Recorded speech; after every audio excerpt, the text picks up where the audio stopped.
Abonnez-vous sur votre chaîne OSR Monde et activez la cloche pour ne rater aucune de nos prochaines vidéos. Asalaamaaleykum mbokku Sénégal mbokku àdduna tey le président Ousmane Sonko war a jàkkaarloo ak juge bi waaye dafa am solo ñu préparé wu bañ a nekk toujours dans la réaction di nekk dans l'anticipation parce que booy nekk tout le temps dans la réaction da ngay nekk toujours en retard maanaam ñoom la ñu bëgg dañ koy am à chaque fois te ñoom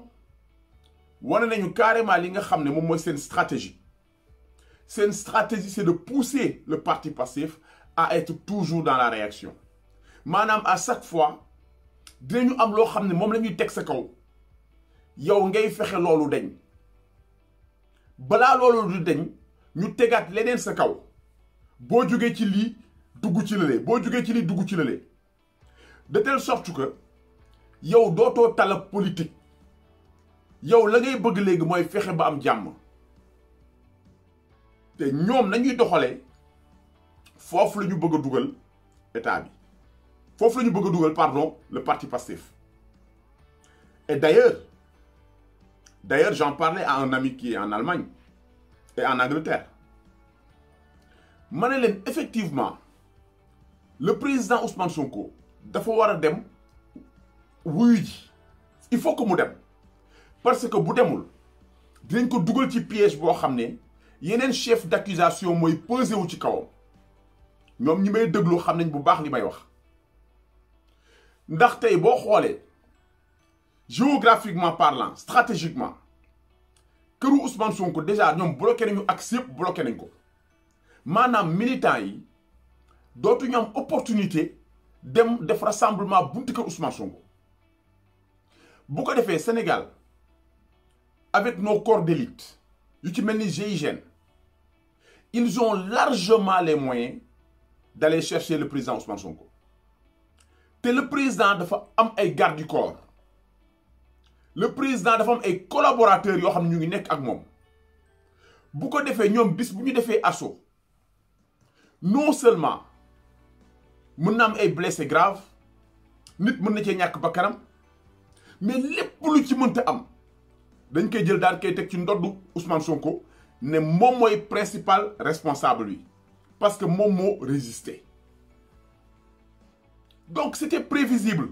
ay avocat am ne ko il faut que nga dem parce que piège bi lay tendre boo demul di nga daanu ci piège bi kon le président Ousmane Sonko a très bien fait dem uy ji d'autant plus que xam na ne gars yi amuñu lenn loo xam ne mën na leen permettre ñu téye ko amuñu benn élément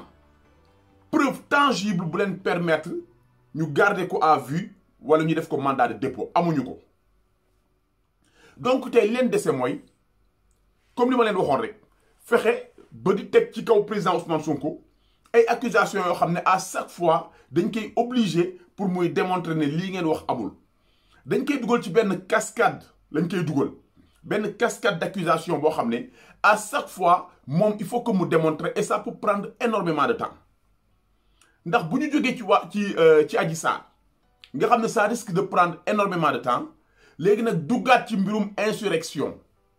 léegi ñoom dañuy ñëw ci insurrection bu ko defee ñu jéem a utiliser arme boobu ak ay vocabulaire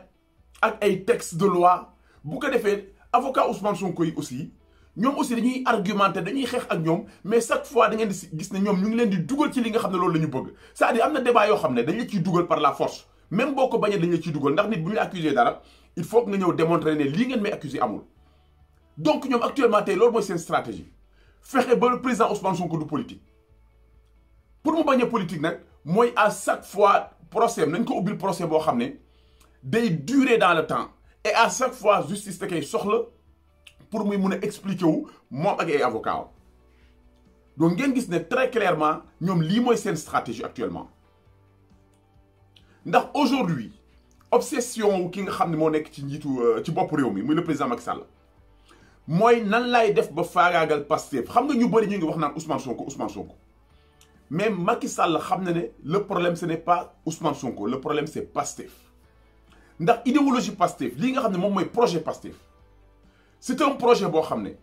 ñi nekk autour de Ousmane Sonko ñëpp ku ci nekk mën na koo doxal Bassirou Diomaye mën na koo doxal Birame Souleye mën na koo doxal Abbas mën na koo doxal ndax dafa am loo xam ne xam nga Staline dafa ne woon quand la ligne est définie c'est l'organisation qui dirige loolu Staline moo ko wax te wax na dëgg dafa ne bu fekkee ne xam ngeen li ngeen di def tënk ngeen ko ba xam lépp ba tënk ko léegi organisation rek moom moo koy doxal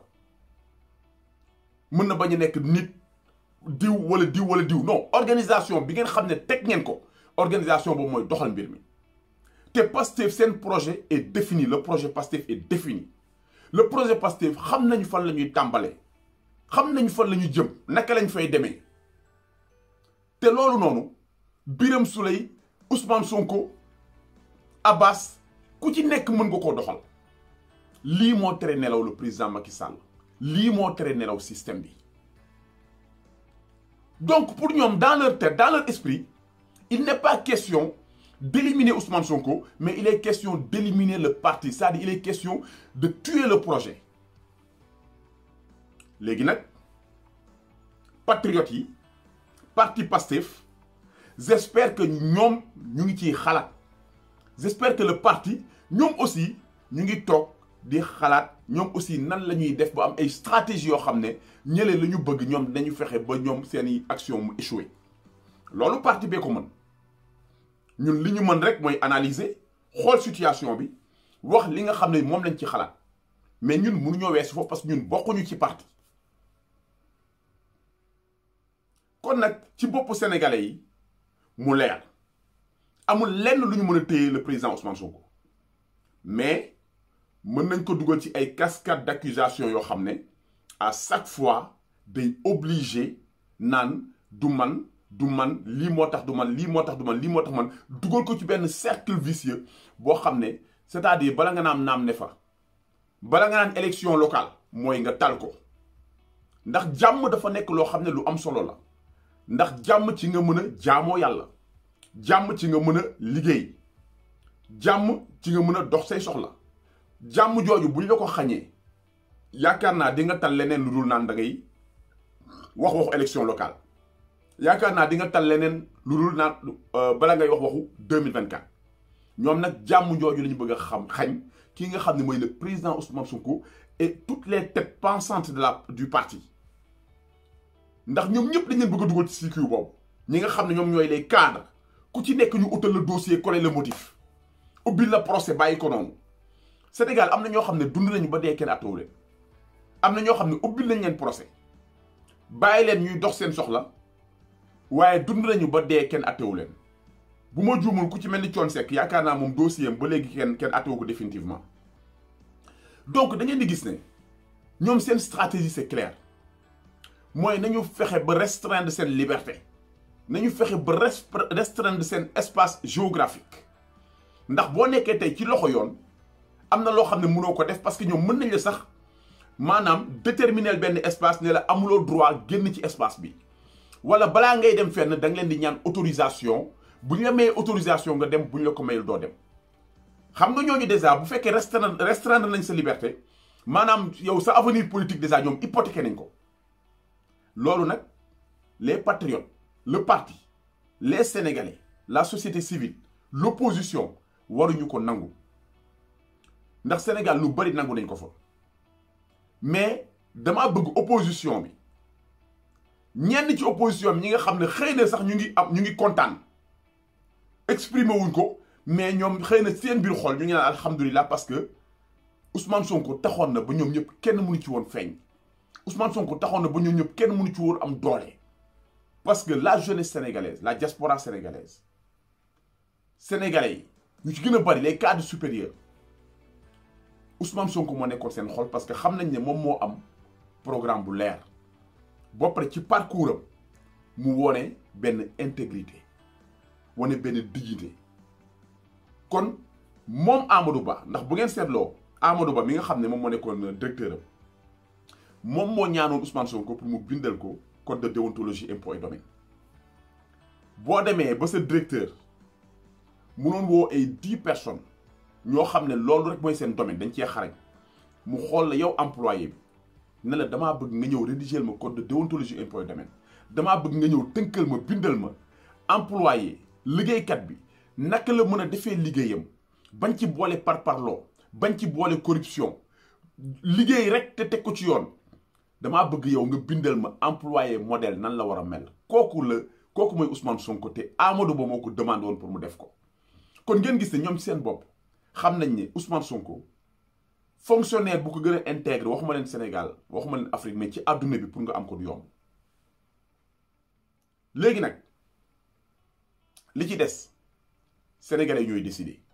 c'est le peuple qui va décider est-ce que le peuple sénégalais day accepter projet bi nga xam ne moo war a génne Sénégal ci sous-développement projet bi nga xam ne mooy tax ba Sénégal mel ni ay Dubaï d'ici 10 ans Sénégal mel ni ay Tel Aviv Sénégal mel ni ay Qatar ndax projet boobu dañ koy bàyyi Macky Sall ak ñi mu àndal yàqu ko Sénégal ni mu mel ni dans 30 ans ku ñëwaat ñi nga koy fekk wala pire encore léegi nag au peuple de prendre leur destin en main jërëjëf maa ngi leen di siyaar leen ñaanal jàmm di ko sàkku ci yéen di ñaan yàlla mi am jàmm defal ñëpp jàmm wasalaam. Abonnez-vous sur votre chaîne OSR Monde et activez la cloche pour ne rater aucune de nos prochaines vidéos.